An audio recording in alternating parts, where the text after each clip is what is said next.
केंद्र सरकार ने 8 ਸਿੰਘਾਂ ਦੀ ਰਿਹਾਈ ਦਾ ਹੁਕਮ ਕੀਤਾ ਹੈ ਕਿ ਸਾਨੂੰ ਕੋਈ ਇਤਰਾਜ਼ ਨਹੀਂ ਹੈ ਕਿ 8 ਸਿੰਘ ਜਿਹੜੇ ਆ ਉਹ ਰਿਹਾ ਹੋ ਜਾਣ।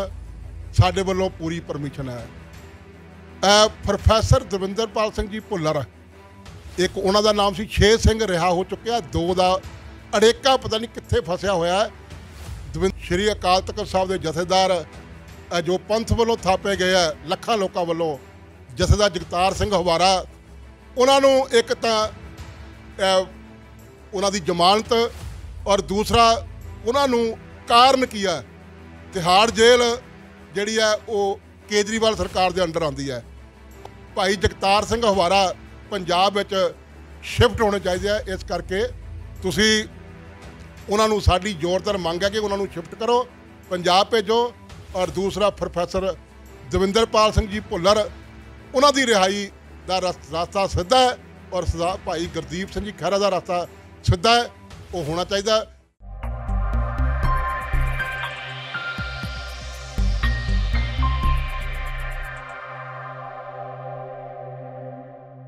ਵਾਹਿਗੁਰੂ ਜੀ ਕਾ ਖਾਲਸਾ, ਵਾਹਿਗੁਰੂ ਜੀ ਕੀ ਫਤਿਹ। ਅੱਜ ਅਸੀਂ ਤੁਹਾਨੂੰ ਬਹੁਤ ਹੀ ਅਹਿਮ ਮੁੱਦੇ 'ਤੇ ਸੱਦਾ ਦਿੱਤਾ ਹੈ ਔਰ ਇਹ ਸਾਂਝਾ ਜਿਹੜਾ ਸਾਡਾ ਪਲੇਟਫਾਰਮ ਹੈ, ਉਸ ਪਲੇਟਫਾਰਮ ਰਾਹੀਂ ਅਸੀਂ ਹਮੇਸ਼ਾ ਇਹ ਮੁੱਦਾ ਚੁੱਕਿਆ ਕਿ ਬੰਦੀ ਸਿੰਘਾਂ ਦੀ ਰਿਹਾਈ ਹੋਣੀ ਚਾਹੀਦੀ ਹੈ। ਬੰਦੀ ਸਿੰਘਾਂ ਦੀ ਰਿਹਾਈ ਕਿਉਂ ਹੋਣੀ ਚਾਹੀਦੀ ਹੈ? ਕਿਉਂਕਿ ਉਹਨਾਂ ਨੇ ਆਪਣੀਆਂ ਜਿਹੜੀਆਂ ਸੀਗੀਆਂ ਬਹੁਤ ਜ਼ਿੰਦਗੀ ਦਾ ਜਿਹੜਾ ਹਿੱਸਾ ਸੀ ਉਹ ਜੇਲ੍ਹਾਂ 'ਚ ਕੱਟ ਲਿਆ। ਕਾਨੂੰਨੀ ਲੜਾਈ ਲੜ ਰਿਹਾ ਔਰ ਕਾਨੂੰਨੀ ਲੜਾਈ ਦੇ ਕਾਰਨ ਕੋਈ ਉਸ ਕਾਨੂੰਨ ਤੋਂ ਬਾਹਰ ਨਹੀਂ ਜਾ ਰਹੇ। ਇਸ ਕਰਕੇ ਮੈਂ ਇੱਕ ਗੱਲ ਕਹਿਣਾ ਚਾਹਾਂਗਾ, ਜਿਵੇਂ ਅਸੀਂ ਮੁਬਾਰਕਬਾਦ ਵੀ ਦੇਣਾ ਚਾਹੁੰਦੇ ਹਾਂ, ਧੰਨਵਾਦ ਵੀ ਕਰਨਾ ਚਾਹੁੰਦੇ ਹਾਂ ਸਰਦਾਰ ਹਰਨੇਕ ਸਿੰਘ ਭੱਪ ਸਾਹਿਬ, ਜਿਨ੍ਹਾਂ ਨੂੰ ਪਿਛਲੇ ਦਿਨੀ ਬਰੀ ਕੀਤਾ ਔਰ ਰਿਹਾ ਕੀਤਾ ਰਾਜਸਥਾਨ 'ਚੋਂ। ਔਰ ਉਸ ਤੋਂ ਨਾਲ ਹੀ ਵੱਡੀ ਖੁਸ਼ਖਬਰੀ ਇਹ ਵੀ ਹੈ ਕਿ ਭਾਈ ਦਇਆ ਸਿੰਘ ਲਾਹੌਰੀਆ ਸਾਹਿਬ, ਉਹਨਾਂ ਨੂੰ ਵੀ ਪੱਕੀ ਪਰੋਲ ਮਿਲ ਚੁੱਕੀ ਹੈਗੀ ਹੈ। ਉਹ ਵੀ ਆਪਣੇ ਘਰ ਜਾ ਚੁੱਕੇ ਹੈ। ਮੈਂ ਸਮਝਦਾ ਕਿ ਰਾਜਸਥਾਨ ਵਿੱਚ ਜੇ ਕੋਰਟ ਨੇ ਕੀਤਾ, ਇਸ ਦਾ ਮਤਲਬ ਹੈ ਉੱਥੋਂ ਦੀਆਂ ਸਰਕਾਰਾਂ ਨੇ ਇਹਦਾ ਵਿਰੋਧ ਨਹੀਂ ਕੀਤਾ ਔਰ ਭਾਈ ਸਾਹਿਬ ਹੁਣੀ ਰਿਹਾ ਹੋ ਗਏ। ਔਰ ਸਭ ਤੋਂ ਵੱਡੀ ਗੱਲ ਹੈ, 550 ਸਾਲਾ ਸਿੱਖ ਕੌਮ ਨੇ ਬੜੀ ਧੂਮਧਾਮ ਨਾਲ ਮਨਾਇਆ। ਇਸ ਵਿੱਚ ਗੌਰਮੈਂਟਾਂ ਨੇ ਵੀ ਹਿੱਸਾ ਪਾਉਣ ਦੀ ਕੋਸ਼ਿਸ਼ ਕੀਤੀ ਔਰ ਕੇਂਦਰ ਸਰਕਾਰ ਨੇ 8 ਸਿੰਘਾਂ ਦੀ ਰਿਹਾਈ ਦਾ ਹੁਕਮ ਕੀਤਾ ਕਿ ਸਾਨੂੰ ਕੋਈ ਇਤਰਾਜ਼ ਨਹੀਂ ਹੈ ਕਿ 8 ਸਿੰਘ ਜਿਹੜੇ ਆ ਉਹ ਰਿਹਾ ਹੋ ਜਾਣ। ਸਾਡੇ ਵੱਲੋਂ ਪੂਰੀ ਪਰਮਿਸ਼ਨ ਹੈ। ਪ੍ਰੋਫੈਸਰ ਦਵਿੰਦਰਪਾਲ ਸਿੰਘ ਜੀ ਭੁੱਲਰ, ਇੱਕ ਉਹਨਾਂ ਦਾ ਨਾਮ ਸੀ, 6 ਸਿੰਘ ਰਿਹਾ ਹੋ ਚੁੱਕਿਆ, 2 ਦਾ ਅੜੇਕਾ ਪਤਾ ਨਹੀਂ ਕਿੱਥੇ ਫਸਿਆ ਹੋਇਆ ਹੈ। ਦਵਿੰਦਰਪਾਲ ਸਿੰਘ ਜੀ ਭੁੱਲਰ, ਜਿਹਦੇ ਸਾਈਨ ਫਾਈਲ 'ਤੇ ਦਿੱਲੀ ਗੌਰਮੈਂਟ ਨੇ ਕਰਨੇ ਆ, ਜਿਹੜੀ ਕੇਜਰੀਵਾਲ ਦੀ ਸਰਕਾਰ ਹੈ, ਅੱਜ ਤੱਕ ਸਾਈਨ ਨਹੀਂ ਹੋਏ। ਮੈਂ ਸਮਝਦਾ ਕਿ ਜੇ ਅਸੀਂ ਕੇਂਦਰ ਵੱਲੋਂ ਕੀਤੇ ਹੋਏ ਇਸ ਉਪਰਾਲੇ ਨੂੰ ਗੁਰੂ ਨਾਨਕ ਸਾਹਿਬ ਜੀ ਦੇ 550 ਸਾਲਾਂ ਤੇ ਆਦੇਸ਼ 'ਤੇ ਅਸੀਂ ਨਹੀਂ ਪਹਿਰਾ ਦਿੰਦੇ ਤਾਂ ਕਿੱਡੀ ਮੰਦਭਾਗੀ ਗੱਲ ਹੈ। ਪ੍ਰੋਫੈਸਰ ਦਵਿੰਦਰਪਾਲ ਸਿੰਘ ਭੁੱਲਰ ਜੀ ਇਸ ਵੇਲੇ ਬਿਮਾਰ ਹੈ, ਜਿਹੜੇ ਇਲਾਜ ਆ ਹਸਪਤਾਲ 'ਚ ਹੈਗਾ। ਉਹਨਾਂ ਦਾ ਸਰੀਰ ਕੰਮ ਨਹੀਂ ਕਰਦਾ ਔਰ ਉਹਨਾਂ ਦਾ ਪਰਿਵਾਰ ਪਰੇਸ਼ਾਨ ਹੈ। ਇਸ ਕਰਕੇ ਇੱਕ ਤਾਂ ਪ੍ਰੋਫੈਸਰ ਭੁਪਿੰਦਰਪਾਲ ਸਿੰਘ ਭੁੱਲਰ ਜੀ ਦੀ ਅਸੀਂ ਦਿੱਲੀ ਗੌਰਮੈਂਟ ਕੋਲੋਂ ਸਖਤ ਸ਼ਬਦਾਂ ਵਿੱਚ ਅਪੀਲ ਵੀ ਕਰਦੇ ਹਾਂ ਔਰ ਨਾਲ ਮੇਰੇ ਨਾਲ ਵੀਰ ਬੈਠੇ ਆ, ਇਹ ਵੀ ਪੰਜਾਬ ਬਾਰੇ ਜੋ ਗੱਲ ਕਰਨਗੇ। ਕੇਜਰੀਵਾਲ ਸਾਹਿਬ ਉੱਥੇ ਵਾਰ-ਵਾਰ ਜਾਂਦੇ ਆ, ਪੰਜਾਬ ਦੇ ਲੋਕ ਵੀ ਪੁੱਛਣਗੇ। ਮੈਂ ਇੱਕ ਗੱਲ ਕਰ ਦੇਵਾਂ ਕਿ 2 ਸਿੰਘ ਹੈ, ਇੱਕ ਪੰਜਾਬ ਗੌਰਮੈਂਟ ਵੱਲੋਂ ਭਾਈ ਗੁਰਦੀਪ ਸਿੰਘ ਜੀ ਖਹਿਰਾ, ਜਿਨ੍ਹਾਂ ਨੂੰ ਰਿਹਾ ਨਹੀਂ ਕੀਤਾ ਗਿਆ ਔਰ ਪ੍ਰੋਫੈਸਰ ਦਵਿੰਦਰਪਾਲ ਸਿੰਘ ਭੁੱਲਰ ਹੋਣਾ ਨੂੰ ਰਿਹਾ ਨਹੀਂ ਕੀਤਾ ਗਿਆ। ਅਸੀਂ ਇਸ ਪਲੇਟਫਾਰਮ ਤੋਂ ਦਿੱਲੀ ਦੇ ਸਿੰਘਾਂ ਵੱਲੋਂ, ਉਹ ਚਾਹੇ ਜਥਾ ਸ਼੍ਰੀ ਅਕਾਲ ਤਖਤ ਸਾਹਿਬ ਹੈ, ਜਾਂ ਸਾਡੀ ਗੁਰਮੁਖ ਟਕਸਾਲ ਹੈ ਭਾਈ ਪਰਮਿੰਦਰਪਾਲ ਸਿੰਘ ਜੀ, ਜਿਨ੍ਹਾਂ ਦੀਆਂ ਬਹੁਤ ਸੇਵਾ ਪੰਥ ਵਿੱਚ, ਜਿਨ੍ਹਾਂ ਨੇ ਬਹੁਤ ਟੈਕਨੀਕਲ ਤਰੀਕੇ ਦੇ ਨਾਲ ਸੇਵਾ ਕੀਤੀਆਂ। ਔਰ ਸਰਦਾਰ ਦਲਜੀਤ ਸਿੰਘ ਜੀ, ਜਿਹੜੇ ਜਥੇਦਾਰ ਜਗਤਾਰ ਸਿੰਘ ਹਵਾਰਾ, ਉਹਨਾਂ ਦੇ ਜਿਹੜੇ ਉਹਨਾਂ ਦਾ ਦੇਖਦੇ ਸਾਰਾ ਕੁਛ, ਉਹਨਾਂ ਦੀਆਂ ਮੁਲਾਕਾਤ ਜਾਂਦੇ ਆ। ਔਰ ਸਭ ਤੋਂ ਵੱਡਾ ਮੁੱਦਾ ਜਿਹੜਾ ਹੈਗਾ ਇਸ ਵਕਤ ਅਸੀਂ ਜੇ ਤੁਹਾਨੂੰ ਸੱਦਾ ਦਿੱਤਾ, ਉਹ ਮੁੱਦਾ ਹੈ ਕਿ ਸ਼੍ਰੀ ਅਕਾਲ ਤਖਤ ਸਾਹਿਬ ਦੇ ਜਥੇਦਾਰ ਜੋ ਪੰਥ ਵੱਲੋਂ ਥਾਪੇ ਗਏ ਆ ਲੱਖਾਂ ਲੋਕਾਂ ਵੱਲੋਂ, ਜਥੇਦਾਰ ਜਗਤਾਰ ਸਿੰਘ ਹਵਾਰਾ, ਉਹਨਾਂ ਨੂੰ ਇੱਕ ਤਾਂ ਉਹਨਾਂ ਦੀ ਜ਼ਮਾਨਤ, ਔਰ ਦੂਸਰਾ ਉਹਨਾਂ ਨੂੰ ਕਾਰਨ ਕੀ ਹੈ, ਤਿਹਾੜ ਜੇਲ੍ਹ ਜਿਹੜੀ ਹੈ ਉਹ ਕੇਜਰੀਵਾਲ ਸਰਕਾਰ ਦੇ ਅੰਡਰ ਆਉਂਦੀ ਹੈ। ਔਰ ਕਾਰਨ ਕੀ ਹੈ, ਕੇਜਰੀਵਾਲ ਸਰਕਾਰ ਇਹ ਪੰਜਾਬ ਦੀ ਗੌਰਮੈਂਟ ਨੂੰ ਲਿਖੇ ਕਿ ਬਈ ਤੁਸੀਂ ਇਹ ਭਾਈ ਜਗਤਾਰ ਸਿੰਘ ਹਵਾਰਾ ਪੰਜਾਬ ਵਿੱਚ ਸ਼ਿਫਟ ਹੋਣੇ ਚਾਹੀਦੇ ਆ, ਇਸ ਕਰਕੇ ਤੁਸੀਂ ਉਹਨਾਂ ਨੂੰ, ਸਾਡੀ ਜ਼ੋਰਦਾਰ ਮੰਗ ਹੈ ਕਿ ਉਹਨਾਂ ਨੂੰ ਸ਼ਿਫਟ ਕਰੋ, ਪੰਜਾਬ ਭੇਜੋ। ਔਰ ਦੂਸਰਾ ਪ੍ਰੋਫੈਸਰ ਦਵਿੰਦਰਪਾਲ ਸਿੰਘ ਜੀ ਭੁੱਲਰ, ਉਹਨਾਂ ਦੀ ਰਿਹਾਈ ਦਾ ਰਸਤਾ ਸਿੱਧਾ ਹੈ, ਔਰ ਭਾਈ ਗੁਰਦੀਪ ਸਿੰਘ ਜੀ ਖਹਿਰਾ ਦਾ ਰਸਤਾ ਸਿੱਧਾ ਹੈ, ਉਹ ਹੋਣਾ ਚਾਹੀਦਾ। ਮੈਂ ਬੇਨਤੀ ਕਰਾਂਗਾ, ਸਾਡੇ ਵਿੱਚ ਗੁਰਪਾਲ ਸਿੰਘ ਜੀ ਬੈਠੇ ਆ, ਇਹ ਵੀ ਜਥੇਦਾਰ ਜਗਤਾਰ ਸਿੰਘ ਹਵਾਰਾ ਜੀ ਉਹਨਾਂ ਦੀ ਸੇਵਾ ਵਿੱਚ ਤਤਪਰ ਰਹਿੰਦੇ ਆ। ਗੁਰਪ੍ਰੀਤ ਸਿੰਘ ਜੀ ਇਹ ਵੀ ਤਤਪਰ ਰਹਿੰਦੇ ਆ। ਅਤੇ ਮੈਂ ਪਰਮਿੰਦਰਪਾਲ ਸਿੰਘ ਉਹਨਾਂ ਨੂੰ ਬੇਨਤੀ ਕਰਾਂਗਾ, ਉਹ ਜਿਹੜੇ ਟੈਕਨੀਕਲੀ ਮੁੱਦੇ ਆ, ਔਰ ਕਿਵੇਂ ਜਗਤਾਰ ਸਿੰਘ ਜੀ ਹਵਾਰਾ ਪੰਜਾਬ ਸ਼ਿਫਟ ਹੋ ਸਕਦੇ ਆ, ਕਿਸ ਤਰੀਕੇ ਦੇ ਨਾਲ ਪ੍ਰੋਫੈਸਰ ਦਵਿੰਦਰਪਾਲ ਸਿੰਘ ਭੁੱਲਰ ਹੋਣਾ ਦੀ ਰਿਹਾਈ ਹੋ ਸਕਦੀ ਹੈ, ਔਰ ਕਿਸ ਤਰੀਕੇ ਦੇ ਨਾਲ ਭਾਈ ਗੁਰਦੀਪ ਸਿੰਘ ਜੀ ਖਹਿਰਾ ਬਾਹਰ ਆ ਸਕਦੇ ਆ, ਇਹ ਉਹਨਾਂ ਬਾਰੇ ਜਾਣਕਾਰੀ ਦੇਣਗੇ। ਵਾਹਿਗੁਰੂ ਜੀ ਕਾ ਖਾਲਸਾ, ਵਾਹਿਗੁਰੂ ਜੀ ਕੀ ਫਤਿਹ। ਜਿਵੇਂ ਕਿ ਆਪ ਜੀ ਨੂੰ ਹੁਣੇ ਭਾਈ ਸਾਹਿਬ ਜੀ ਨੇ ਦੱਸਿਆ, ਜਿੱਥੇ ਤੱਕ ਜਿਹੜੀ ਰਿਹਾਈਆਂ ਦਾ ਸੰਬੰਧ ਹੈ, ਹੁਣ ਜੋ 2 ਰਿਹਾਈਆਂ ਹੋਈਆਂ ਨੇ, ਇੱਕ ਤਾਂ ਭਾਈ ਹਰਨੇਕ ਸਿੰਘ ਭੱਪ ਦੀ, ਔਰ ਦੂਸਰੀ ਭਾਈ ਦਇਆ ਸਿੰਘ ਲਾਹੌਰੀਆ ਜੀ ਦੀ, ਜੋ ਰਾਜਸਥਾਨ ਤੋਂ ਹੋਈ ਹੈ, ਪੱਕਾ ਪੈਰੋਲ ਹੋਇਆ, ਇੱਕ ਰਿਹਾਈ ਹੋਈ ਹੈ। ਇਹ ਬੜੇ ਸਵਾਗਤਯੋਗ ਕਦਮ ਨੇ, ਔਰ ਅਗਰ ਇਸ ਤਰੀਕੇ ਨਾਲ ਅਗਰ ਸਾਰੇ ਸਿੰਘਾਂ ਦੀ ਰਿਹਾਈ ਦਾ ਦੌਰ ਚੱਲੇ ਤਾਂ ਉਮੀਦ ਹੈ ਕਿ ਛੇਤੀ ਸਾਰੇ ਜਿਹੜੇ ਸਿੰਘ ਨੇ ਸਾਡੇ ਜੇਲ੍ਹਾਂ ਦੇ ਵਿੱਚ ਬੰਦ ਨੇ, ਉਹ ਬਾਹਰ ਆ ਸਕਦੇ ਨੇ।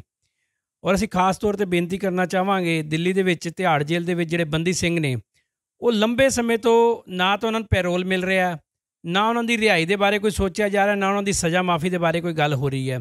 ਦਿੱਲੀ ਸਰਕਾਰ ਦਾ ਇੱਕ ਸੈਂਟੈਂਸ ਰਿਵਿਊ ਬੋਰਡ ਹੈ, ਜਿਹੜਾ ਕਿ ਹਰ ਸਾਲ ਮੀਟਿੰਗ ਕਰਕੇ ਜਿਨ੍ਹਾਂ ਕੈਦੀਆਂ ਦੇ ਵਿਵਹਾਰ ਅਤੇ ਚਾਲ ਚੱਲਣ ਦੇ ਉੱਪਰ ਉਹਨਾਂ ਦੀ ਸਜ਼ਾ ਨੂੰ ਨਿਰਧਾਰਿਤ ਕਰਦਾ, ਉਸ ਨੂੰ ਘੱਟ ਕਰਦਾ, ਉਹਨਾਂ ਦੀ ਰਿਹਾਈ ਦੀ ਪੇਸ਼ਕਸ਼ ਕਰਦਾ, ਉਹਨਾਂ ਦੀ ਰਿਹਾਈ ਦੀ ਮਾਫੀ ਦੀ ਗੱਲ ਕਰਦਾ ਹੈ। ਲੇਕਿਨ ਦੇਖਣ ਦੇ ਵਿੱਚ ਆਇਆ ਕਿ ਚਾਹੇ ਉਹ ਸ਼ੀਲਾ ਦੀਕਸ਼ਿਤ ਸਰਕਾਰ ਰਹੀ ਹੋਵੇ, ਅਰਵਿੰਦ ਕੇਜਰੀਵਾਲ ਦੀ ਸਰਕਾਰ ਰਹੀ ਹੋਵੇ, ਕਦੇ ਵੀ ਉਸ ਸੈਂਟੈਂਸ ਰਿਵਿਊ ਬੋਰਡ ਨੇ ਕਦੇ ਵੀ ਕਿਸੇ ਸਿੱਖ ਕੈਦੀ ਨੂੰ ਇਸ ਦਾ ਫਾਇਦਾ ਨਹੀਂ ਦਿੱਤਾ। ਇਹ ਕਿਉਂ ਨਹੀਂ ਮਿਲਿਆ ਜਾਂ ਕਿਸ ਕਾਰਨ ਤੋਂ ਨਹੀਂ ਮਿਲਿਆ, ਇਹ ਤਾਂ ਬਿਹਤਰ ਸਰਕਾਰ ਦੱਸ ਸਕਦੀ ਹੈ। ਔਰ ਇਹਦੀ ਅਧਿਕਸ਼ਤਾ ਜਿਹੜੀ ਹੁੰਦੀ ਆ ਮੁੱਖ ਮੰਤਰੀ ਜਾਂ ਉਪ ਮੁੱਖ ਮੰਤਰੀ ਕਰਦੇ ਨੇ। ਔਰ ਅਸੀਂ ਸਰਕਾਰ ਨੂੰ, ਕਿਉਂਕਿ ਆਮ ਆਦਮੀ ਪਾਰਟੀ ਇਸ ਵੇਲੇ ਬਹੁਤ ਕੋਸ਼ਿਸ਼ ਕਰ ਰਹੀ ਹੈ ਕਿ ਉਹ ਪੰਜਾਬ ਦੇ ਵਿੱਚ ਚੋਣਾਂ ਲੜਨ ਵਾਸਤੇ ਉਹ ਤਿਆਰ ਨੇ, ਅਤੇ ਅਸੀਂ ਇਹ ਵੀ ਕਹਿਣਾ ਚਾਹਾਂਗੇ ਪੰਜਾਬ ਦੇ ਲੋਕਾਂ ਨੂੰ ਕਿ ਜਦੋਂ ਤੁਹਾਡੇ ਕੋਲ ਕੇਜਰੀਵਾਲ ਸਾਹਿਬ ਦਿੱਲੀੋਂ ਪੰਜਾਬ ਆਉਂਦੇ ਨੇ, ਉਹਨਾਂ ਨੂੰ ਪੁੱਛਿਆ ਜਾਏ ਕਿ ਅਖੀਰ ਤੁਹਾਡਾ ਜਿਹੜਾ ਸੈਂਟੈਂਸ ਰਿਵਿਊ ਬੋਰਡ ਹੈ, ਜਿਹੜਾ ਕਿ ਇੱਕ ਕੈਦੀ ਦਾ ਅਖਤਿਆਰ ਹੈ, ਜੇਲ੍ਹ ਜਿਹੜਾ ਉਹ ਸੁਧਾਰ ਗ੍ਰਹਿ ਹੁੰਦੀ ਹੈ, ਔਰ ਸੁਧਾਰ ਗ੍ਰਹਿ ਦੇ ਵਿੱਚ ਬੰਦੇ ਨੂੰ ਸੁਧਾਰ ਦੇ ਬਾਅਦ ਉਹਨੂੰ ਛੋੜਨ ਦਾ ਜਿਹੜਾ ਪੈਮਾਨਾ ਉਹ ਸੈਂਟੈਂਸ ਰਿਵਿਊ ਬੋਰਡ ਨਿਰਧਾਰਿਤ ਕਰਦਾ, ਜਿਸ ਦੇ ਵਿੱਚ ਜੇਲ੍ਹ ਦੇ ਅਧਿਕਾਰੀ ਹੁੰਦੇ ਨੇ, ਜੇਲ੍ਹ ਪ੍ਰਸ਼ਾਸਨ ਹੁੰਦਾ, ਜੇਲ੍ਹ ਦਾ ਮੰਤਰੀ ਹੁੰਦਾ, ਔਰ ਮੁੱਖ ਮੰਤਰੀ ਜਾਂ ਉਪ ਮੁੱਖ ਮੰਤਰੀ ਹੁੰਦੇ ਨੇ, ਜੋ ਕਿ ਰਿਵਿਊ ਕਰਦੇ ਨੇ ਕਿ ਇਸ ਕੈਦੀ ਦਾ ਚਾਲ ਚੱਲਣ ਕੀ ਹੈ, ਇਹਦੀ ਕਿੰਨੀ ਸਜ਼ਾ ਹੋ ਚੁੱਕੀ ਹੈ, ਕੀ ਇਹਦੀ ਮਨਸ਼ਾ ਹੈਗੀ, ਔਰ ਕਿਵੇਂ ਇਹ ਸਮਾਜ ਦੇ ਨਾਲ ਜੁੜ ਸਕਦਾ ਹੈ, ਔਰ ਕਿਵੇਂ ਇਹਨੂੰ ਪੈਰੋਲ ਦਿੱਤੀ ਜਾ ਸਕਦੀ ਹੈ ਜਾਂ ਪੱਕੀ ਰਿਹਾਈ ਦਿੱਤੀ ਜਾ ਸਕਦੀ ਹੈ। ਅਤੇ ਪਹਿਲਾ ਸਵਾਲ ਤਾਂ ਸਾਡਾ ਇਹੀ ਹੈ ਕਿ ਕਿਉਂ ਸੈਂਟੈਂਸ ਰਿਵਿਊ ਬੋਰਡ ਜੋ ਦਿੱਲੀ ਸਰਕਾਰ ਦਾ, ਉਹ ਸਿੱਖਾਂ ਦੇ ਬਾਰੇ ਇਤਨਾ ਸੁਹਿਰਤਾ ਦੇ ਨਾਲ ਕਿਉਂ ਨਹੀਂ ਗੱਲ ਕਰਦਾ। ਦੂਸਰੀ ਗੱਲ ਇਹ ਹੈਗੀ ਹੈ ਕਿ ਭਾਈ ਜਗਤਾਰ ਸਿੰਘ ਹਵਾਰਾ ਦਾ ਹੁਣੇ ਜੋ ਇਲਾਜ ਹੋਣ ਲੱਗਿਆ ਦੀਨ ਦਿਆਲ ਹਸਪੀਟਲ ਦੇ ਵਿੱਚ, ਉੱਥੇ ਅਣਗਹਿਲੀ ਵਰਤੀ ਗਈ ਪ੍ਰਸ਼ਾਸਨ ਵੱਲੋਂ, ਚਾਹੇ ਉਹ ਜੇਲ੍ਹ ਪ੍ਰਸ਼ਾਸਨ ਸੀ ਜਾਂ ਹਸਪਤਾਲ ਪ੍ਰਸ਼ਾਸਨ ਸੀ। ਅਤੇ ਉਹਦੇ ਬਾਰੇ ਭਾਈ ਦਲਜੀਤ ਸਿੰਘ ਹੋਰਾਂ ਨੇ ਹਾਈ ਕੋਰਟ 'ਤੇ ਪਟੀਸ਼ਨ ਲਾਈ, ਔਰ ਸਾਰਾ ਆਦੇਸ਼ ਵੀ ਲੈ ਕੇ ਆਏ ਉਹਦਾ ਜਾ ਕੇ ਚੈੱਕ ਕਰਾਉਣ ਵਾਸਤੇ ਏਮਸ ਤੋਂ। ਲੇਕਿਨ ਹੁਣ ਗੁਰੂ ਮਹਾਰਾਜ ਨੇ ਕਿਰਪਾ ਕੀਤੀ, ਔਰ ਭਾਈ ਸਾਹਿਬ ਦੇ ਜਿਹੜੇ ਪਲੇਟਲੈਟਸ ਨੇ ਉਹ ਠੀਕ ਨੇ, ਔਰ ਕਿਰਪਾ ਹੋਈ ਹੈ। ਲੇਕਿਨ ਅਸੀਂ ਇਹ ਜ਼ਰੂਰ ਕਹਾਂਗੇ ਕਿ ਸਰਕਾਰ ਨੂੰ ਇਸ ਮਸਲੇ ਦੇ ਉੱਤੇ ਆਪਣੀ ਗੰਭੀਰਤਾ ਦਿਖਾਉਣੀ ਚਾਹੀਦੀ ਹੈ। ਜੇ ਆਮ ਆਦਮੀ ਪਾਰਟੀ ਸਰਕਾਰ ਪੰਜਾਬ ਦੇ ਵਿੱਚ ਸਰਕਾਰ ਬਣਾਉਣ ਦਾ ਦਾਅਵਾ ਕਰਦੀ ਹੈ, ਤਾਂ ਘੱਟੋ ਘੱਟ ਜਿਹੜੇ ਸਿੱਖ ਪੱਖੀ ਮਸਲੇ ਨੇ ਉਸ ਨੂੰ ਜ਼ਰੂਰ ਐਡਰੈਸ ਕਰਨਾ ਚਾਹੀਦਾ ਹੈ। ਔਰ ਖਾਸ ਕਰਕੇ ਕਿਉਂਕਿ ਹੁਣ ਪਹਿਲੀ ਵਾਰੀ ਭਾਰਤੀ ਜਨਤਾ ਪਾਰਟੀ ਵੀ ਦਾਅਵਾ ਕਰ ਰਹੀ ਹੈ ਕਿ ਉਹ 117 ਸੀਟਾਂ ਤੇ ਪੰਜਾਬ ਵਿੱਚ ਚੋਣ ਲੜਨ ਜਾ ਰਹੀ ਹੈ। ਤੇ ਜਿਹੜੇ ਪੰਜਾਬ ਸਰਕਾਰ ਦੇ ਇਲਾਵਾ ਜਿਹੜੇ ਮਸਲੇ ਸੈਂਟਰ ਸਰਕਾਰ ਦੇ ਨਾਲ ਜੁੜੇ ਹੋਏ ਨੇ, ਉਹਨਾਂ ਮਸਲੇ ਦੇ ਉੱਤੇ ਵੀ ਸਰਕਾਰ ਨੂੰ ਕਾਰਵਾਈ ਕਰਨੀ ਚਾਹੀਦੀ ਹੈ। ਇੱਕ ਖਾਸ ਮਸਲਾ ਜਿਹੜਾ ਸੈਂਟਰ ਸਰਕਾਰ ਕੋਲ ਪੈਂਡਿੰਗ ਹੈ, ਉਹ ਹੈ ਭਾਈ ਬਲਵੰਤ ਸਿੰਘ ਰਾਜੋਆਣਾ ਦੀ ਜਿਹੜੀ ਫਾਂਸੀ ਨੂੰ ਮਾਫੀ ਦਾ, ਔਰ ਦੂਸਰਾ ਜਿਹੜਾ ਹੈਗਾ ਭਾਈ ਦਵਿੰਦਰਪਾਲ ਸਿੰਘ ਭੁੱਲਰ ਹੋਰਾਂ ਦੀ ਰਿਹਾਈ ਦਾ ਵੀ ਹੈਗਾ। ਲੇਕਿਨ ਦੇਖਣ 'ਚ ਇਹ ਆਇਆ ਕਿ ਇਹ ਜਿਹੜੀ ਸਰਕਾਰਾਂ ਨੇ ਉਹ ਕਿਸੇ ਨਾ ਕਿਸੇ ਤਰੀਕੇ ਨਾਲ ਕਹਿ ਤਾਂ ਦਿੰਦੀਆਂ ਨੇ, ਬਾਅਦ 'ਚ ਆ ਕੇ ਮੌਕੇ ਤੋਂ ਮੁੱਕਰ ਜਾਂਦੀਆਂ ਨੇ। ਔਰ ਪਿੱਛੇ ਵੀ ਲੋਕ ਸਭਾ ਦੇ ਵਿੱਚ ਬੜਾ ਹੋ ਹੱਲਾ ਕੀਤਾ ਸੀ ਜੋ ਲੁਧਿਆਣਾ ਤੋਂ MP ਨੇ ਰਵਨੀਤ ਬਿੱਟੂ ਨੇ ਕਿ ਜੀ ਇਹ ਭਾਈ ਜਿਹੜੇ ਰਾਜੋਆਣਾ ਇਹਨਾਂ ਦੀ ਰਿਹਾਈ ਨਹੀਂ ਹੋਣੀ ਚਾਹੀਦੀ। ਫਿਰ ਉਹਨਾਂ ਨੇ ਇੱਕ ਸ਼ਰਤ ਲਾਤੀ ਸੀ ਕਿ ਜੇਕਰ ਕਿਸਾਨ ਅੰਦੋਲਨ ਤੋਂ ਬਿੱਲ ਵਾਪਸ ਲੈ ਲਏ ਜਾਣ ਤਾਂ ਮੈਂ ਵਿਰੋਧ ਨਹੀਂ ਕਰਾਂਗਾ। ਕਿਉਂਕਿ ਹੁਣ ਕਿਸਾਨ ਅੰਦੋਲਨ ਦੇ ਬਿੱਲ ਵਾਪਸ ਹੋ ਚੁੱਕੇ ਨੇ, ਕਾਲੇ ਜਿਹੜੇ ਕਾਨੂੰਨ ਸੀ, ਤੇ ਹੁਣ ਜ਼ਰੂਰ ਰਵਨੀਤ ਬਿੱਟੂ ਨੂੰ ਆਪਣੀ ਗੱਲ ਨੂੰ ਪੁਗਾਉਣਾ ਚਾਹੀਦਾ ਔਰ ਭਾਈ ਰਾਜੋਆਣਾ ਦੀ ਰਿਹਾਈ ਦਾ ਵਿਰੋਧ ਨਹੀਂ ਕਰਨਾ ਚਾਹੀਦਾ। ਕਿਉਂਕਿ ਉਹਨਾਂ ਦੀ ਜਿਹੜੀ ਸਜ਼ਾ ਸੀ ਫਾਂਸੀ ਦੀ, ਉਹ ਉਮਰ ਕੈਦ ਦੇ ਵਿੱਚ ਪਹਿਲੇ ਹੀ ਸਰਕਾਰ ਰਾਸ਼ਟਰਪਤੀ ਤਬਦੀਲ ਕਰ ਚੁੱਕੇ ਨੇ, ਤੇ ਹੁਣ ਉਹਨਾਂ ਦੀ ਰਿਹਾਈ ਦਾ ਮਸਲਾ ਅਟਕਿਆ ਹੋਇਆ ਔਰ ਉਹ ਰਿਹਾਈ ਉਹਨਾਂ ਦੀ ਹੋ ਜਾਣੀ ਚਾਹੀਦੀ ਹੈ। ਜਦੋਂ ਇਸ ਤਰੀਕੇ ਨਾਲ ਵੱਡੇ ਕਾਰਜ ਹੋਣਗੇ ਤੇ ਜ਼ਰੂਰ ਇਹਨਾਂ ਦੋਨੋਂ ਜਿਹੜੇ ਪਾਰਟੀਆਂ ਜਿਹੜੀ ਪੰਜਾਬ ਦੇ ਵਿੱਚ ਆਪਣੀ ਪਕੜ ਬਣਾਉਣੀ ਚਾਹੁੰਦੀਆਂ ਨੇ, ਆਪਣੀ ਹੋਂਦ ਬਣਾਉਣੀ ਚਾਹੁੰਦੀਆਂ ਨੇ, ਇਹਨਾਂ ਦੀ ਵੀ ਜਿਹੜੀ ਅੰਦਰ ਦੀ ਸੁਹਿਰਤਾ ਉਹਦਾ ਵੀ ਪੰਜਾਬ ਦੇ ਲੋਕਾਂ ਨੂੰ ਪਤਾ ਲੱਗੇਗਾ ਔਰ ਪੰਜਾਬ ਦੇ ਲੋਕਾਂ ਨੂੰ ਇਸ ਗੱਲ ਦਾ ਵੀ ਅਹਿਸਾਸ ਹੋਏਗਾ ਕਿ ਵਾਕਈ ਇਹ ਪੰਜਾਬ ਦੇ ਵਿੱਚ ਆ ਕੇ ਸਰਕਾਰ ਚਲਾਉਣ ਦੇ ਸક્ષਮ ਹੈਗੇ ਨੇ ਜਾਂ ਕਿ ਨਹੀਂ ਹੈਗੇ ਨੇ। ਬਾਕੀ ਜੋ ਵੀ ਜੇਲ੍ਹ ਸੰਬੰਧੀ ਹੋਰ ਵੀ ਮੈਨੂਅਲ ਨੇ ਔਰ ਹੋਰ ਜਿਹੜੇ ਮਸਲੇ ਜੇ ਰੁਕਾਵਟਾਂ ਨੇ, ਅਸੀਂ ਆਪਣੇ ਵਕੀਲਾਂ ਨਾਲ ਗੱਲ ਕਰ ਰਹੇ ਹਾਂ ਔਰ ਪਿੱਛੇ ਵੀ ਅਸੀਂ ਮੀਟਿੰਗ 'ਚ ਗੱਲ ਕੀਤੀ ਸੀ ਔਰ ਛੇਤੀ ਅਸੀਂ ਇਸ ਮਾਮਲੇ ਦੇ ਵਿੱਚ ਆਪਣੇ ਵਕੀਲਾਂ ਨਾਲ ਗੱਲ ਕਰਕੇ ਜੋ ਵੀ ਬਣਦੀ ਕਾਨੂੰਨੀ ਕਾਰਵਾਈ ਹੈ, ਜੋ ਚਾਰਾਜੋਈ ਹੈ, ਉਹ ਅਸੀਂ ਕਰਾਂਗੇ। ਔਰ ਜਿਹੜਾ ਵੀ ਇਸ ਮਸਲੇ ਦੇ ਵਿੱਚ ਆਪਣਾ ਜੇਲ੍ਹ 'ਚੋਂ ਰਿਹਾਈ ਕਰਾਉਣ ਦਾ ਮਸਲਾ ਹੈ, ਉਹ ਅਸੀਂ ਅੱਗੇ ਕਾਰਵਾਈ ਕਰਾਂਗੇ। ਵਾਹਿਗੁਰੂ ਜੀ ਕਾ ਖਾਲਸਾ, ਵਾਹਿਗੁਰੂ ਜੀ ਕੀ ਫਤਿਹ। ਭਾਈ ਦਲਜੀਤ ਸਿੰਘ ਜੀ। ਵਾਹਿਗੁਰੂ ਜੀ ਕਾ ਖਾਲਸਾ, ਵਾਹਿਗੁਰੂ ਜੀ ਕੀ ਫਤਿਹ। ਟੈਕਨੀਕਲੀ ਅਗਰ ਸਾਰੀ ਆਪਾਂ ਗੱਲਾਂ ਦੇਖੀਏ, ਸਾਰੀ ਗੱਲਾਂ ਨੂੰ ਜੋੜ ਕੇ ਦੇਖਦੇ ਹਾਂ ਆਪਾਂ ਗੱਲਾਂ ਨੂੰ, ਸਾਨੂੰ ਇਹ ਸਮਝ ਆਉਂਦਾ ਹੈ ਕਿ ਪੰਜਾਬ ਦੇ ਇਲੈਕਸ਼ਨ ਪੰਜਾਬ ਵਾਸਤੇ, ਪੰਜਾਬ ਦੀਆਂ ਪਾਰਟੀਆਂ ਵਾਸਤੇ ਕਿੰਨੇ ਇੰਪੋਰਟੈਂਟ ਨੇ, ਜਾਂ ਸੈਂਟਰ ਦੀ ਸਰਕਾਰ BJP ਵਾਸਤੇ ਕਿੰਨੇ ਇੰਪੋਰਟੈਂਟ ਨੇ, ਤਾਂ ਕਿ ਇਹ ਜਿੰਨੀਆਂ ਵੀ ਰਿਹਾਈਆਂ ਜਾਂ ਪੈਰੋਲ ਤੁਸੀਂ ਪੱਕੀ ਕਹਿ ਸਕਦੇ ਹੋ, ਇਹ ਸਿਰਫ ਇਲੈਕਸ਼ਨ ਦੇ ਆਸ-ਪਾਸ ਹੀ ਕਿਉਂ ਹੋ ਰਹੀਆਂ ਨੇ, ਤਾਂ ਕਿ ਹਰ ਕੋਈ ਉਸ ਚੀਜ਼ ਦਾ ਕਿਤੇ ਨਾ ਕਿਤੇ ਬੈਨੀਫਿਟ ਲੈਣਾ ਚਾਹੁੰਦਾ ਹੈ। ਜੇ ਇੱਕ ਸਿਆਸੀ ਪਾਰਟੀ ਇਹਨਾਂ ਦਾ ਬੈਨੀਫਿਟ ਲੈਣ ਦੇ ਚੱਕਰ 'ਚ ਇਹਨਾਂ ਨੂੰ ਛੱਡ ਸਕਦੀ ਹੈ, ਕੀ ਸਿੱਖ ਕੌਮ ਜਾਂ ਕੀ ਪੰਜਾਬ ਦੀ ਜਿਹੜੀ ਪੜ੍ਹੀ ਲਿਖੀ ਜਮਾਤ ਕਹਿ ਲਓ ਜਾਂ ਪਿੰਡਾਂ ਦੀ ਜਮਾਤ ਕਹਿ ਲਓ, ਜਿਹੜੀ ਇਸ ਚੀਜ਼ ਨੂੰ ਸਮਝਦੀ ਹੈ ਕਿ ਬੰਦੀ ਸਿੰਘਾਂ ਨੂੰ ਰਿਹਾ ਹੋਣਾ ਚਾਹੀਦਾ ਹੈ, ਇਹ ਆਉਣ ਵਾਲੇ MLA ਜੋ ਤੁਹਾਡੇ ਕੋਲ ਇੱਥੇ ਆ ਕੇ ਤੁਹਾਨੂੰ ਮਿਲਦੇ ਨੇ, ਉਹਨਾਂ ਨਾਲ ਤੁਸੀਂ ਉਹਨਾਂ ਨੂੰ ਕਿਉਂ ਨਹੀਂ ਪੁੱਛਦੇ ਵੀ ਤੁਸੀਂ ਪੰਜਾਬ ਦੇ ਅਸਲ ਮੁੱਦਿਆਂ 'ਤੇ ਗੱਲ ਕਿਉਂ ਨਹੀਂ ਕਰਦੇ? ਇਹ ਬਹੁਤ ਜ਼ਰੂਰੀ ਗੱਲ ਚੀਜ਼ਾਂ ਨੇ। ਗੁਰੂ ਸਾਹਿਬ ਦੀ ਬੇਅਦਬੀ ਦਾ ਮੁੱਦਾ ਬਹੁਤ ਜ਼ਰੂਰੀ ਹੈ ਪੰਜਾਬ ਦੇ ਵਿੱਚ, ਇਹ ਬੰਦੀ ਸਿੰਘਾਂ ਦੀ ਰਿਹਾਈ ਦਾ ਮੁੱਦਾ ਬਹੁਤ ਜ਼ਰੂਰੀ ਹੈ। ਅਸੀਂ ਦਿੱਲੀ ਵਿੱਚ ਆਪਣਾ ਪੂਰਾ ਜ਼ੋਰ ਲਾ ਰਹੇ ਹਾਂ ਹਰ ਪ੍ਰਕਾਰ ਦੇ ਨਾਲ ਵੀ ਕਿਸੇ ਵੀ ਪ੍ਰਕਾਰ ਦੇ ਨਾਲ ਜਿੰਨੇ ਵੀ ਬੰਦੀ ਸਿੰਘ ਨੇ ਉਹਨਾਂ ਨੂੰ ਰਿਹਾ ਕੀਤਾ ਜਾਵੇ ਜਾਂ ਉਹਨਾਂ ਨੂੰ ਪੱਕੀ ਪੈਰੋਲ ਦਿੱਤੀ ਜਾਵੇ, ਤਾਂ ਕਿ ਉਹ ਆਪਣੇ ਆਪਣੇ ਘਰ ਪਰਤ ਸਕਣ। ਦੇਖੋ 18-18 20-20 ਸਾਲ ਕੱਢਦੇ, ਇਹ ਸਿਰਫ ਕਹਿਣਾ ਸੌਖਾ ਹੈ, ਪਰ ਜਦ ਉਹਨਾਂ ਦੇ ਹਾਲਾਤ ਅੰਦਰ ਦੇ ਦੇਖੇ ਜਾਣ ਤਾਂ ਅਸਲ ਵਿੱਚ ਰੋਣਾ ਆ ਜਾਂਦਾ ਹੈ ਕਿ ਵੀ ਉਹ ਕਿਸ ਹਾਲਾਤਾਂ ਵਿੱਚ ਰਹਿ ਰਹੇ ਨੇ। ਇੱਥੇ ਇੱਕ ਗੱਲ ਅਸੀਂ ਹੋਰ ਅਪੀਲ ਕਰਨਾ ਚਾਹੁੰਦੇ ਹਾਂ, ਜਿਹੜੀਆਂ ਜਾਗਦੀ ਜ਼ਮੀਰ ਵਾਲੀਆਂ ਪੰਚਾਇਤਾਂ ਨੇ ਪੰਜਾਬ ਦੀਆਂ, ਜਿਹੜੀਆਂ ਜਾਗਦੀ ਜ਼ਮੀਰ ਵਾਲੀ ਪੰਚਾਇਤਾਂ ਨੇ ਪੰਜਾਬ ਦੀਆਂ, ਜੋ ਚਾਹੁੰਦੀਆਂ ਨੇ ਕਿ ਪੰਜਾਬ ਦਾ ਸੁਧਾਰ ਹੋਵੇ ਜਾਂ ਪੰਜਾਬ ਦਾ ਕੁਝ ਭਵਿੱਖ ਵਧੀਆ ਬਣੇ, ਤੇ ਅਸੀਂ ਉਹਨੂੰ ਸਾਰਿਆਂ ਨੂੰ ਬੇਨਤੀ ਕਰਨਾ ਚਾਹੁੰਦੇ ਹਾਂ ਕਿ ਉਹ ਆਪਣੀ ਇੱਕ ਵੀਡੀਓ ਜ਼ਰੂਰ ਬਣਾਉਣ, ਉਹ ਸੋਸ਼ਲ ਮੀਡੀਆ 'ਤੇ ਜਾਂ ਕਿਸੇ ਵੀ ਸਿੱਖ ਚੈਨਲ 'ਤੇ ਉੱਤੇ ਇਹਨੂੰ ਅਪਲੋਡ ਕਰਨ ਜਾਂ ਉਹਨਾਂ ਨੂੰ ਭੇਜਣ ਕਿ ਸਾਡੀ ਤੁਸੀਂ ਅਪਲੋਡ ਕਰਕੇ ਚਲਾਓ। ਉਹਦੇ ਵਿੱਚ ਤੁਸੀਂ ਇਹ ਗੱਲ ਜ਼ਰੂਰ ਆਖੋ ਕਿ ਜਿਹੜੇ ਬੰਦੇ, ਜਿਹੜੇ ਸਰਕਾਰਾਂ ਤੁਹਾਡੇ ਕੋਲ ਆਉਣਗੀਆਂ ਵੀ ਤੁਸੀਂ ਗੱਲ, ਜੇ ਤੁਸੀਂ ਬੰਦੀ ਸਿੰਘਾਂ ਦੀ ਰਿਹਾਈ ਦੀ ਗੱਲ ਕਰਦੇ ਹੋ ਤਾਂ ਹੀ ਅਸੀਂ ਤੁਹਾਡੇ ਨਾਲ ਗੱਲ ਕਰਾਂਗੇ, ਅਸੀਂ ਤਾਂ ਹੀ ਤੁਹਾਨੂੰ ਵੋਟਾਂ ਪਾਵਾਂਗੇ, ਤਾਂ ਹੀ ਤੁਹਾਡਾ ਸਾਥ ਦੇਵਾਂਗੇ। ਦੇਖੋ ਕਿਤੇ ਨਾ ਕਿਤੇ ਤੁਹਾਨੂੰ ਸਾਰਿਆਂ ਨੂੰ ਹੀ ਸਾਥ ਦੇਣਾ ਪਏਗਾ। ਜਿਸ ਪ੍ਰਕਾਰ ਕਿਸਾਨੀ ਮੋਰਚਾ ਸਾਰਿਆਂ ਨੇ ਰਲ ਮਿਲ ਕੇ ਜਿੱਤ ਲਿਆ, ਤੇ ਸਾਨੂੰ ਇਹ ਜਿਹੜੇ ਪੰਜਾਬ ਦੇ ਹੋਰ ਮੁੱਦੇ ਵੀ ਸਾਨੂੰ ਰਲ ਮਿਲ ਕੇ ਹੀ ਜਿੱਤਣੇ ਪੈਣਗੇ। ਦੇਖੋ ਕਿਸੇ ਵੀ ਬੰਦੀ ਸਿੰਘ ਨੇ ਆਪਣੇ ਘਰ ਵਾਸਤੇ ਜਾਂ ਆਪਣੀ ਨਿੱਜੀ ਫਾਇਦੇ ਵਾਸਤੇ ਕੋਈ ਸੰਘਰਸ਼ ਨਹੀਂ ਲੜਿਆ। ਸਾਰੇ ਦਾ ਸਾਰਾ ਸੰਘਰਸ਼ ਜਿਹੜਾ ਉਹਨਾਂ ਦਾ ਰਿਹਾ ਹੈ ਉਹ ਕੌਮ ਵਾਸਤੇ ਰਿਹਾ। 18-18 ਸਾਲ ਉਹਨਾਂ ਨੇ ਜਵਾਨੀਆਂ ਆਪਣੀਆਂ ਮਾਣ ਲਈਆਂ ਜੇਲ੍ਹਾਂ ਦੇ ਵਿੱਚ, ਉਹ ਵੀ ਕੌਮ ਵਾਸਤੇ ਮਾਣੀਆਂ ਨੇ। ਅੱਜ ਕੌਮ ਨੂੰ ਇਹ ਜਿਹੜਾ ਮਾਹੌਲ ਖੜਾ ਇਲੈਕਸ਼ਨ ਦਾ ਹੋਇਆ ਹੈ, ਇਹ ਮਾਹੌਲ ਅੱਜ ਤੋਂ 5 ਸਾਲ ਬਾਅਦ ਆਏਗਾ, ਜਾਂ 5 ਸਾਲ ਪਹਿਲਾਂ ਜੋ ਸਾਨੂੰ ਕਰਨਾ ਚਾਹੀਦਾ ਸੀ, ਜੋ ਅਸੀਂ ਬੀਤ ਗਿਆ, ਅਸੀਂ ਉਹਨੂੰ ਨਹੀਂ ਰੋਂਦੇ। ਅਸੀਂ ਤੁਹਾਨੂੰ ਇਹ ਰਿਕੁਐਸਟ ਕਰਨਾ ਚਾਹੁੰਦੇ ਹਾਂ ਕਿ ਅੱਜ ਉਹ ਮੌਕਾ ਹੈ, ਅੱਜ ਸਾਡੇ ਕੋਲ 2 ਜਾਂ 3 ਮਹੀਨੇ ਹਨ, ਤੁਸੀਂ ਇਸ ਚੀਜ਼ ਨੂੰ ਸਾਂਭੋ। ਜੇ ਕੇਜਰੀਵਾਲ ਤੁਹਾਨੂੰ ਆ ਕੇ ਵੱਡੇ ਵੱਡੇ ਵਾਅਦੇ ਕਰਕੇ ਜਾ ਰਹੇ ਨੇ ਉੱਥੇ ਕਿ ਵੀ ਮੈਂ ਸਕੂਲ ਬਣਾ ਦੂੰਗਾ, ਵੀ ਮੈਂ ਹਸਪੀਟਲ ਵਧੀਆ ਬਣਾ ਦੂੰਗਾ, ਮੈਂ 1000 ਰੁਪਇਆ ਲੇਡੀਜ਼ ਨੂੰ ਉਹਨਾਂ ਦੀ ਪੈਨਸ਼ਨ ਦੇ ਦੂੰਗਾ, ਇਹ ਦੇਖੋ ਉਹ ਵਾਅਦੇ ਜਿਹੜੇ ਨੇ ਉਹ ਸਿਰਫ ਇੱਕ ਲੁਭਾਵਨੇ ਸੁਪਨੇ ਨੇ। ਜਿਹੜੇ ਪੂਰੇ ਹੋਣ ਨਾ ਹੋਣ ਉਹਦੀ ਕੋਈ ਗਰੰਟੀ ਨਹੀਂ ਹੈ, ਲੇਕਿਨ ਜੋ ਚੀਜ਼ਾਂ ਸਰਕਾਰ ਦੇ ਹੱਥ ਵਿੱਚ ਹਨ, ਜੋ ਚੀਜ਼ਾਂ ਉਹ ਐਕਚੁਅਲ ਵਿੱਚ ਕਰ ਸਕਦੀਆਂ ਹਨ, ਉਹਨਾਂ ਮੁੱਦਿਆਂ ਤੇ ਤੁਸੀਂ ਆਪ ਗੱਲ ਉਹਨਾਂ ਨੂੰ ਸਵਾਲ ਕਰੋ, ਜਾਂ ਉਹਨਾਂ ਦੀ ਰੈਲੀ 'ਚ ਤੁਹਾਨੂੰ ਅਗਰ ਬੁਲਾਉਂਦੇ ਨੇ ਤੁਸੀਂ ਇਹਨਾਂ ਦੀ ਰੈਲੀ 'ਚ ਜਾ ਕੇ ਐਕਚੁਅਲੀ ਉਹਨਾਂ ਨੂੰ ਡਿਬੇਟ ਕਰੋ ਇਸ ਚੀਜ਼ ਨੂੰ ਲੈ ਕੇ ਵੀ ਮੁੱਦਾ ਐਕਚੁਅਲੀ ਪੰਜਾਬ ਦੇ ਇਹ ਹਨ, ਇਹਨਾਂ ਬਾਰੇ ਤੁਹਾਡੀ ਕੀ ਸਟ੍ਰੈਟੇਜੀ ਹੈ, ਤੁਹਾਡੀ ਕੀ ਨੀਤੀ ਹੈ, ਤੁਸੀਂ ਇਹਨਾਂ ਦੇ ਕਿੰਨਾ ਕੁ ਵਰਕ ਕਰੋਗੇ, ਕਿੰਨਾ ਕਰ ਚੁੱਕੇ ਹੋ, ਕੀ ਪ੍ਰੋਗਰੈਸ ਹੈ ਜਾਂ ਨਹੀਂ ਕਰਨਾ ਚਾਹੁੰਦੇ, ਸਾਨੂੰ ਉਹ ਵੀ ਪਤਾ ਲੱਗੇ। ਦੇਖੋ ਸਿਰਫ ਸਕੂਲ ਦੇ ਉੱਤੇ ਅਗਰ ਤੁਸੀਂ ਚੱਲ ਕੇ ਚੱਲਣਾ ਚਾਹੁੰਦੇ ਹੋ ਜਾਂ 1000 ਰੁਪਏ ਪਿੱਛੇ ਤੁਸੀਂ ਆਪਣਾ ਜ਼ਮੀਰ ਵੇਚਣਾ ਚਾਹੁੰਦੇ ਹੋ ਤੇ ਮੈਂ ਸਮਝਾਂਗਾ ਵੀ ਪੰਜਾਬ ਦਾ ਕਦੀ ਸੁਧਾਰ ਨਹੀਂ ਹੋ ਸਕਦਾ। ਆਪਣੇ ਜ਼ਮੀਰਾਂ ਨੂੰ ਜਿਹੜਾ ਅੱਜ ਜਾਗਿਆ ਹੋਇਆ ਕਿਸਾਨੀ ਮੋਰਚੇ ਲਈ, ਤੇ ਮੈਂ ਬੇਨਤੀ ਪੂਰੇ ਪੰਜਾਬ ਨੂੰ ਕਰੂੰਗਾ ਕਿ ਕਿਰਪਾ ਕਰਕੇ ਆਪਣੀਆਂ ਵੀਡੀਓ ਜ਼ਰੂਰ ਬਣਾਓ, ਪੂਰੀ ਪੰਚਾਇਤ ਇਕੱਠੀ ਹੋ ਕੇ ਇਹ ਹੁਕਮ ਕਰੇ ਵੀ ਇੱਕ ਨੋਟਿਸ ਜਾਰੀ ਕਰੇ ਪੰਜਾਬ ਦੇ ਵਿੱਚ ਕਿ ਵੀ ਅਸੀਂ ਜਾਂ ਸਾਡਾ ਪੰਜਾਬ, ਸਾਡੀ ਜਿਹੜਾ ਪੂਰਾ ਪਿੰਡ ਹੈ, ਵੋਟ ਉਹਨੂੰ ਉਸ ਬੰਦੇ ਨੂੰ ਪਾਊਗਾ ਜਿਹੜਾ ਬੰਦੀ ਸਿੰਘਾਂ ਦੀ ਤੇ ਗੁਰੂ ਸਾਹਿਬ ਦੀ ਬੇਅਦਬੀ ਦੀ ਗੱਲ ਕਰੇਗਾ। ਇਸੇ ਮੁੱਦੇ ਨੂੰ ਲੈ ਕੇ ਅੱਗੇ ਚੱਲੋ, ਤਾਂ ਹੀ ਅਸੀਂ ਕੁਝ ਪ੍ਰਾਪਤੀ ਕਰ ਪਾਵਾਂਗੇ, ਤਾਂ ਹੀ ਅਸੀਂ ਕੁਝ ਖੱਟ ਪਾਵਾਂਗੇ, ਪੰਜਾਬ ਦਾ ਭਵਿੱਖ ਸੁਧਾਰ ਕਰ ਪਾਵਾਂਗੇ ਅਸੀਂ। ਮੈਂ ਇੰਨੀ ਕੁ ਗੱਲ ਕਰਨਾ ਚਾਹੂੰਗਾ।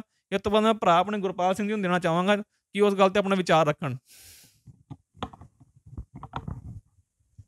ਵਾਹਿਗੁਰੂ ਜੀ ਕਾ ਖਾਲਸਾ, ਵਾਹਿਗੁਰੂ ਜੀ ਕੀ ਫਤਿਹ। ਆਪ ਜੀ ਸੰਗਤ ਜੀ ਸਾਰੇ ਜਾਣੂ ਹੈ ਕਿ ਜਿੱਦਾਂ ਭਾਈ ਸਾਹਿਬ ਜੀ ਦੀ ਤਬੀਅਤ ਰਹੀ ਹੈ ਪਿੱਛੇ ਜੇ, ਅਤੇ ਉਹਨਾਂ ਦਾ ਸਾਰਿਆਂ ਦਾ ਮੈਂ ਧੰਨਵਾਦ ਕਰਨਾ ਚਾਹੁੰਦਾ ਜਿਹੜੇ ਆਪਣੇ ਸਾਡੇ ਦਿੱਲੀ ਟੀਮ ਦੇ ਵਕੀਲ ਹੈਗੇ ਆ, ਉਹਨਾਂ ਦਾ ਧੰਨਵਾਦ ਹੈ। ਜਿਹੜੇ ਸੰਗਤਾਂ ਨੇ ਆਪਣੇ ਆਪਣੇ ਗੁਰੂ ਘਰਾਂ ਜਾਂ ਆਪਣੇ ਨਿਤਨੇਮ ਤੋਂ ਬਾਅਦ ਭਾਈ ਸਾਹਿਬ ਜੀ ਦੀ ਤੰਦਰੁਸਤੀ ਦੀ ਅਰਦਾਸ ਕੀਤੀ ਹੈ, ਅਤੇ ਅੱਜ ਭਾਈ ਸਾਹਿਬ ਦੇ ਜਿੱਦਾਂ 2 ਲੱਖ ਤੋਂ ਉੱਤੇ ਜਿਹੜੇ ਸੈੱਲ ਹੈਗੇ ਉਹ ਭਾਈ ਸਾਹਿਬ ਤੰਦਰੁਸਤ ਹੈਗੇ ਇੱਕਦਮ, ਉਹਨਾਂ ਦਾ ਧੰਨਵਾਦ ਕਰਨਾ ਚਾਹੁੰਦੇ ਹਾਂ। ਅਤੇ ਮੰਗ ਜਿਹੜੀ ਭਾਈ ਦਲਜੀਤ ਸਿੰਘ ਨੇ ਕਹੀ ਆ, ਰੱਖੀ ਹੈ, ਬਹੁਤ ਵਧੀਆ ਚੀਜ਼ ਹੈਗੀ ਹੈ, ਕਿਉਂਕਿ ਦੇਖੋ ਬੰਦੀ ਸਿੰਘ ਜਿੰਨੇ ਵੀ ਆਪਣੇ 16 17 17 18 ਸਾਲ, ਮਤਲਬ ਜਿੱਦਾਂ ਭਾਈ ਸਾਹਿਬ ਨੂੰ 22 ਸਾਲ ਹੋ ਗਏ ਆ, ਉਹ ਕੀ ਕਾਰਨ ਹੈ ਕਿ ਦੇਖੋ ਦਿੱਲੀ ਦਾ ਕੋਈ ਕੇਸ ਵੀ ਨਹੀਂ, ਉਹਨਾਂ ਨੂੰ ਦਿੱਲੀ ਜਬਰਨ ਕਿਸ ਕਾਨੂੰਨ ਦੇ ਆਧਾਰ 'ਤੇ ਦਿੱਲੀ ਰੱਖਿਆ ਗਿਆ ਹੈ, ਉਹਨਾਂ ਦੀ ਸ਼ਿਫਟਿੰਗ ਨਹੀਂ ਹੋ ਰਹੀ।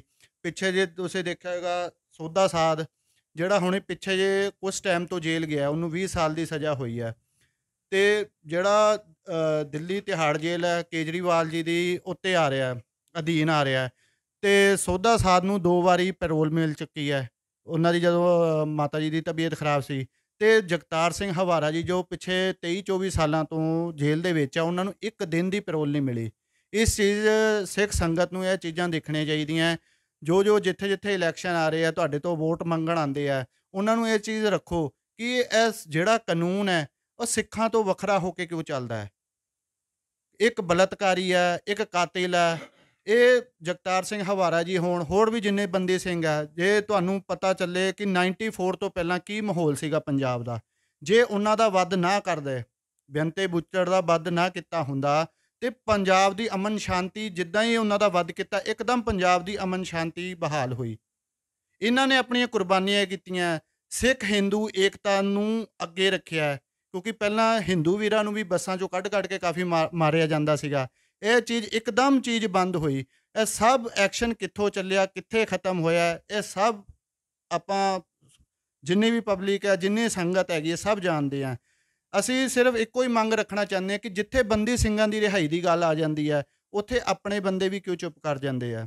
ਆਪਣੇ ਸਵਾਰਥ ਵਾਸਤੇ ਕਾਲਜ, ਪ੍ਰਾਈਵੇਟ, ਆਪਣਾ ਜਿੱਦਾਂ ਸਰਕਾਰੀ ਸਕੂਲ ਹੋ ਗਏ, ਹਸਪਤਾਲ ਹੈ, ਇਹ ਸਭ ਜੁਮਲੇਬਾਜ਼ੀ ਆ।